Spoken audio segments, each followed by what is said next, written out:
guys, Charles here from the Traders Corner. Today we just have a basic video of us doing some trading today. So 2 trades today. I go into why I took the trade, so definitely stick around for that. So hope you guys enjoy it. Hope it provides some value to you guys, and join us again next time, man.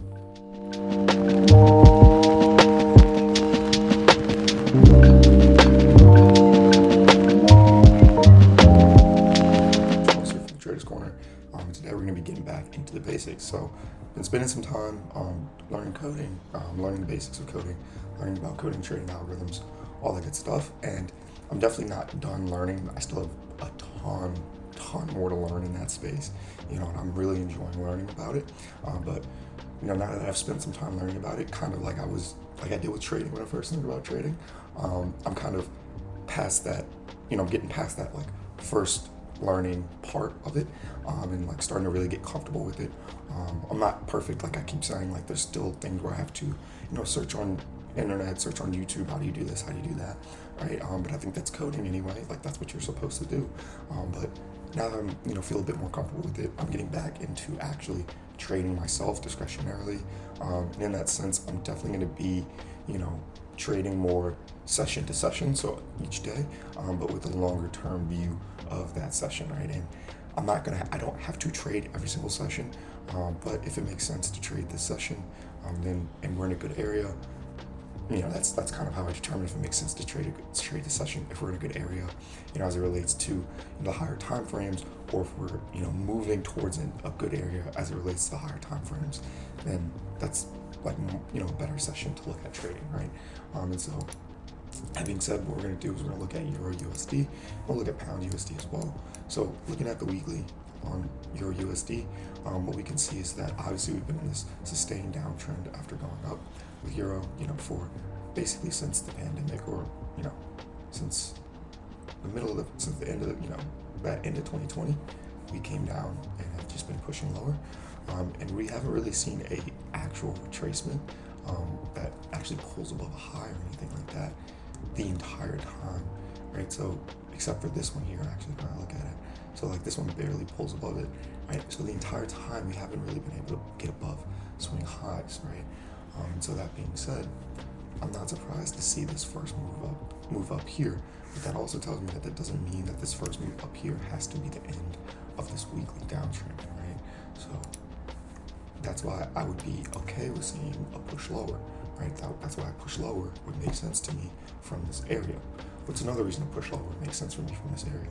Well, let's take the flip side. Let's assume that I do see this as a change in trend, right? Let's pretend that I do see this as a change in trend. Well, what did we recently see that would make me believe that? And then on top of that, what would we want to see next to get into this quote-unquote possible change of trend? Well, recently, we not only pulled above this swing high here, right? So, boom, push up. So we have a high, new low, right? We not only get above this one, we get above this one as well, right? So again, we get a nice high, and then new low, right? From this high, we make new lows. So, or we made new lows in August. So we got above this swing high here and this swing high here, okay? So that's why I would say, well, what would make me comfortable with the idea of us moving to the upside, right? Well, that would make me comfortable with the idea of us moving to the upside. But I'm not just going to jump in terms of moving to the upside.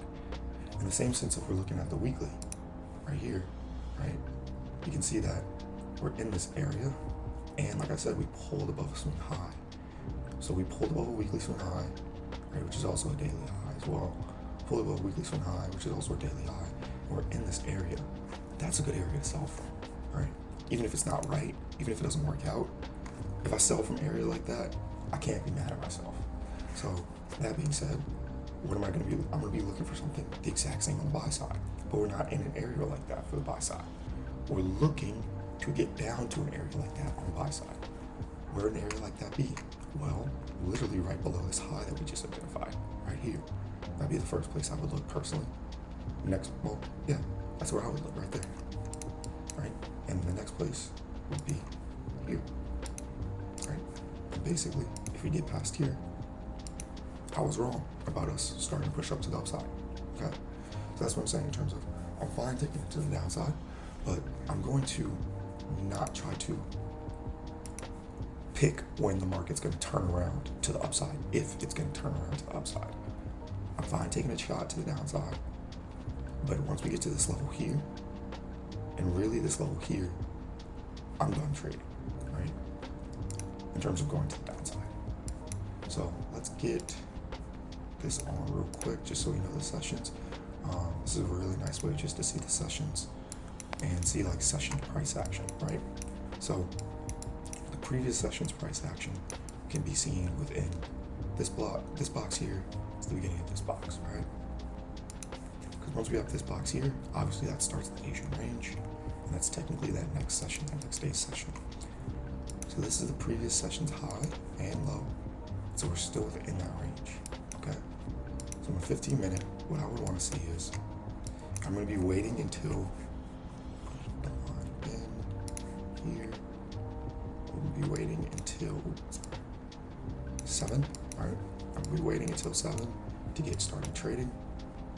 But as we can see here, we're already outside that Asian range high and low for this session, which is great, right? We made a new low, then we made a new high, okay? But what would be awesome to see is if we also broke this session's previous high. We don't have to, right? The only thing that's important to me is that we're above this session's open, right? At 7 a.m. If we're above this session's open, that's great, right? But what I would love to see, and will make things more high probability, is we're able to get outside this previous session's high, right? Because why? Well, again, like I was talking about on the weekly, not only did we break weekly highs, but we also broke these daily highs here and here, right? So this is a good area for people to start looking to buy, right?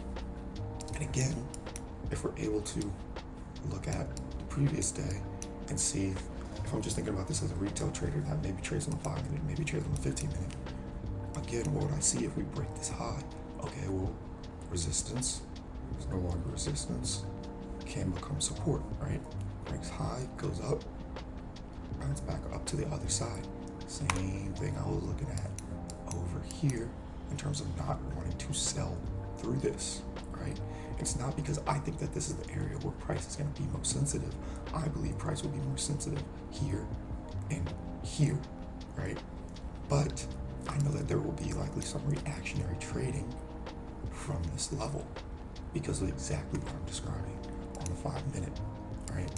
So that's what I want to see on EURUSD to start looking to get traded. But again, the only thing I need to see is the fact that we're above this session's open, right? Above this session's open, I have a bearish bias, we're good to go, right? And then I want to see us break above the high as well. And then, again, it would just be the flip side in terms of we have a bullish bias, we're below the previous sessions, or below the current session's open, we're good to go, right? So again, that's how I got my bias for what I believe the market could possibly do. And then very much the same thing on pound USD. So pound USD, again, broke this swing high. It's not as great as the other one that we're seeing on EURUSD, but we broke this swing high, closed above it, and we're in this area, and we're even in a fair value gap area. Then we break down to the daily. Again, it's not as good as EURUSD, but we have been breaking and closing above some highs. But personally, I would want to see us close above this high here first before you even get interested. So I'm actually not even going to care about pound USD. I'm not going to delete. Change the color. Sorry. Just change this color real quick. Change it to red. And pound Aussie.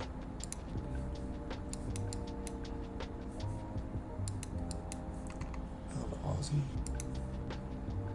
much more like what I would anticipate from EURUSD. So let me just check this very quickly. Give me 1 second. All right, pound Aussie is much more what I would anticipate from EURUSD. Only we didn't get perfectly to an area that I would have identified, right? And that's fine. The market doesn't have to listen to me. You know what I mean? So that's perfectly okay. But I probably would have identified the area like this maybe should have identified it like this. Hindsight's 2020, right? But we didn't perfectly get to this area that I would have identified. But essentially, we pushed up above these highs on the weekly, in this more downtrend. It's not nearly as sustained as the Euro USD, but if we just look at the weekly as it was without, moving it, without adjusting the scale, it does kind of look like it's in a downtrend, just coming out of a range, that type of thing. So I would be anticipating a possible move lower, but on the daily, again, we broke above this guy here, right? Were we able to get above this guy and close above this guy? No, we weren't, but that would have been great as well. So we broke above a few this guy here, broke above a few swing highs that are interesting, right? And we're now starting to see a bit of movement lower back into an area like so, right? Really this area like so. But we've already started that movement downward. So, it's kind of different in that sense from Euro USD. That's what I mean in terms of this is kind of what I would expect to see from Euro USD, but it doesn't have to happen. So I'm gonna put this daily high denoted here, right? Because we started that movement already. I wouldn't be surprised if we need to see a push above a daily high to get some more movement lower. This gap here, I bet you we have a 15-minute over there as well. Has not been hit. Yep. So